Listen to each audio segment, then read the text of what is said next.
My name is Tina Johnson Hall, and I am the Executive Director of the California Housing Finance Agency, also known as CalHFA. I want to thank you all for joining us and send special gratitude to Mr. An and the Korean American Federation of Los Angeles for being great partners and for hosting us today. I also want to acknowledge Secretary Castro Ramirez, her great remarks, and for her leadership and commitment to addressing our state's housing crisis. And thanks also to representatives from the offices of Congresswoman Karen Bass, Assemblyperson Miguel Santiago, Councilman Herb Wesson, all for taking time to be here today. CalHFA is a state agency that helps low and moderate income Californians buy their first home. And we also provide financing to build affordable rental housing. We also are administering the California Mortgage Relief Program on behalf of the state. The program has been providing grants up to $80,000 to homeowners throughout the state so that they can get caught up on the housing payments that they missed due to the pandemic. And while we have already helped about 2,000 households get back on their feet, I'm excited to announce that we are expanding our program so that even more Californians can get help. Many of you will remember that the American Rescue Plan Act of 2021 set aside $10 billion for homeowner assistance, and about $1 billion of those funds coming to California back in December. Despite having the biggest program in the country, we were able to stand it up relatively quickly. And we're just the third state in the U.S. to fully open up to applications. And now, just 6 months later, California has distributed the most assistance in any state in the nation. But there's more we can do. When we designed the program last year, we focused on getting these funds out to those folks who had the most urgent need. And while the pandemic has not gone away by any means, a lot has changed since it began. And the program needs to evolve to make sure that it is meeting the needs that stand today. So starting this week, we are expanding the income eligibility so that more Californians can qualify for assistance. That's great. We're also resetting the delinquency date so that homeowners who have missed payments more recently are now eligible. And finally, we're going to start providing funds directly to counties to help Californians get caught up on missed property tax payments. Rebecca Franklin, standing here, is the president of the CalHFA Homeowners Assistance Corporation, and she's here with me today and can answer questions on the program changes a little later. But our message right now is a simple one. If you are behind on your payments, go to the website and apply. We are here to help you. And that is, you can find us at camortgagerelief.org. If you have any questions, call us. Even if the program isn't the one that can help you, call us. We will point you in the right direction. People in this situation can often feel alone, like nobody understands, nobody can help me. I don't know where to go. But I'm here to tell you that is not true. That is absolutely not true. Unstable housing is the enemy. It's an issue right now, and it's very personal to me. I'll tell you why. I was a single mom. I had 2 kids. We lived in affordable housing just less than 5 miles from here. When I got ready to buy my first house, we moved all the way out to Ontario, but we got it. And what I remember thinking was, this is special. The day that we got in is very special. But I always had that fear that I wasn't able to balance my budget just right. I remember looking at my kids and saying, I got to do whatever I can to balance that budget. I got to do whatever I can. And I did that to the best of my ability, and we made it through. But I didn't have a pandemic to contend with. I didn't have to pay accelerated gas prices. I didn't have anything that's going on today. But now we have this mortgage relief program to help you get through those tough times. So I am encouraging all those who have lost wages, who have lost their jobs, who have lost their businesses, who have been hurt by this pandemic and who have had medical challenges, reach out to us. We're here to help you. So I'm now going to introduce Sherry Friedenrich, who has been the Orange County's Treasurer Tax Collector since 2011. But I also want to congratulate her on her recent election to become the president of the California Association of County Treasurers and Tax Collectors. And finally, I want to thank you all for coming. Remember, we're here to help. Sherry. Thank you, Executive Director Johnson Hall, and hello everyone. My name is, Ms. Hall mentioned, is Sherry Friedenrich. I am the elected Treasurer Tax Collector for Orange County, but just recently also elected as the president of the California Association of County Treasurers and Tax Collectors for the 58 counties in our state. I want to thank you for including me in this event to highlight this very important resource for Californians here in Los Angeles, Orange County, and all around the state. I'm very honored to partner with the California Mortgage Relief Program in assisting California homeowners who are facing financial hardships stemming from the COVID-19 pandemic. And I feel privileged to be here today celebrating the important program updates that Executive Director Johnson Hall just shared. Of course, I am most particularly thrilled to see the expansions related to the property tax assistance. County tax collectors have seen the toll that the pandemic took on those who struggled to make their property tax payments.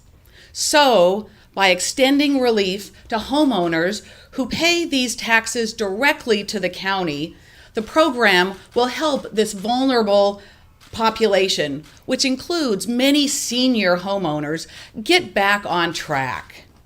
The enhancements to the California Mortgage Relief Program are a great example of how federal, state, and local government entities can collaborate to help those in need.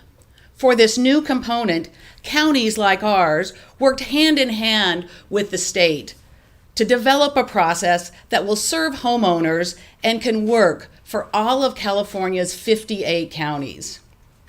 While many of us might feel like we're finally seeing the light at the end of the pandemic tunnel, the residual impacts are still very much with us. Tens of millions of Californians saw their lives changed forever, and they are still struggling to recover, and now with increased prices on almost everything due to inflation. I believe the California Mortgage Relief Program has done more than just get folks caught up on their housing payments. The program has reinvigorated many families with hope, many of whom are essential workers, and they have been fearlessly on the front lines for us these past several years. With this announcement today, I, along with the county tax collectors across the states in the 58 counties, are ready to share the good news about this much needed assistance with homeowners we work every day to serve. So at this time, I would like to introduce Rebecca Franklin. She is president of the Cal FHA Homeowners Resource Corporation. Thank you and good morning. Before I take some questions, I just wanted to reiterate a little bit more specifics on the changes that we are announcing that Ms. Johnson Hall indicated. So first and foremost, our current program is a mortgage reinstatement program.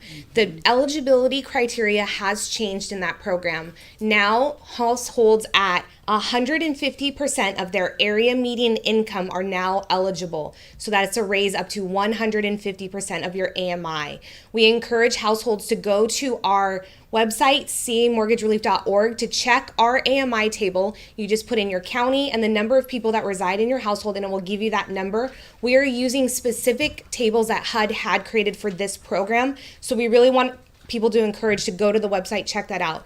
The other criteria change is homeowners now must be 2 months behind on their mortgage payment, at least 2 months, with a current delinquency as of June 30th, 2022. We recognize that the pandemic is still here, it's still affecting us economically, and we want to make sure households that were affected in this year can also receive these funds, this grant. Secondly, we are announcing another way to help California homeowners through property tax assistance. This is geared to homeowners who may not have a mortgage, or maybe were not behind on their mortgage and didn't have an escrowed account, but were behind on their property tax. We are announcing another program, a second program, and that is a grant. You don't have to pay it back, up to $20,000. So homeowners that had previously applied to the reinstatement program were notified yesterday about these program changes. We wanted to make sure that those homeowners who were denied based on the program eligibility criteria that has changed, we have reached out to them because we wanted to make sure and encourage them to come back to the program, recheck their status, and apply. Engage with the program, call our contact center. We're here to help. At this time, we have about 10 minutes. I can take questions. Yes. I'm Sana Park from Radio Korea. Could you please tell me how many people do you expect to get benefit from this program? So the current delinquency rate in the state of California is about 2%. So with the reinstatement program, there's about 90,000 households that are maybe eligible for reinstatement. For property tax, our partners with the county tax collectors actually were very essential in giving us data points. And so we have projected about 50,000 households through the property tax program. Thank you. Is there a possibility? I'm sorry. I'm sorry. Is it also first come, first serve basis? Yes, it is a first come, first served basis. That's why we encourage people to engage with the program now, see if you are eligible, and get your application in. Thank you so much. Thank you. Yeah, Ana Garcia from Univision. Is there the possibility that somebody that applied for the mortgage help also apply for the tax help? It could be a possibility that someone could apply. So if you are behind on your mortgage payments, the reinstatement program, which is a cap up to $80,000, will also help you with your property tax. There, we will ask you to create an escrow or impound account. So if someone is delinquent on both property tax and mortgage, we encourage them to apply. And if they're just delinquent on their property tax, that's what the property tax program is for. But again, if you have questions, if a household's saying maybe this works for me, engage with us. We're here to help. This is one of many resources that the state of California and our federal partners have provided, but we want to get people to the right program for their situation. So we just encourage people to contact us and we'll get you to the right place. It's one-time funding. So it's a one-time grant, up to $80,000 for reinstatement, $20,000 for property tax.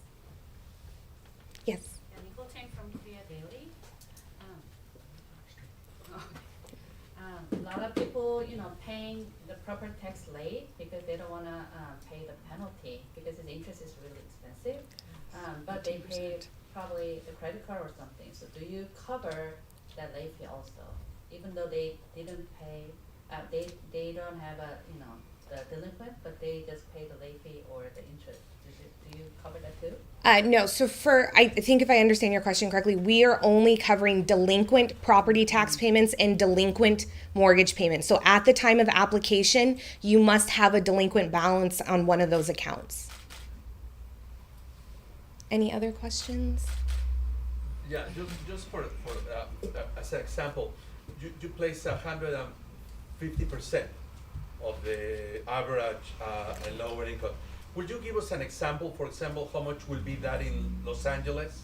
So for Los Angeles County, a family of 4, 100% of AMI per the half HUD tables. I want to encourage, again, these are specific tables created by HUD. Family 4, LA County, I'm rounding, but it's $178,000 annually. Sacramento County, I think it's about 151,000 annually. These are families of 4. Alameda County is about a little bit over 200,000 annually. 150% of AMI for each one of those county, and that's a family of 4. Yes. Hi, I'm Iris from the Korea Times. I wonder, Why did you decide to have a conference in Koreatown today? Is there a specific reason to have a conference here? Yeah, there was a couple of reasons. One, this program this facility has been so helpful in getting the word out even before we had launched our formal community-based organization network. This specific organization was helping people in this community. We also, for mortgage relief, mortgage arrearage and owing money on your mortgage is a personal thing, and we very much value that. We want to make sure that people feel that they are getting support in language that they're comfortable with, in culturally competent support. So this is a commitment to this program, and us having this here today is just showing that commitment again, that we want to make sure that people understand that we're here to help, and if it's not in English, we're here to help in a language that you're most comfortable in, and also in a culturally competent manner. You want to talk to a trusted resource about these kind of tough problems, and so an organization like this is somewhere where you can go and get that information from someone that you trust and value in your community. Any other questions? We do have some of the speakers here available to do one-on-one interviews afterwards if that's helpful. Thank you. Thank you. Good job, everyone.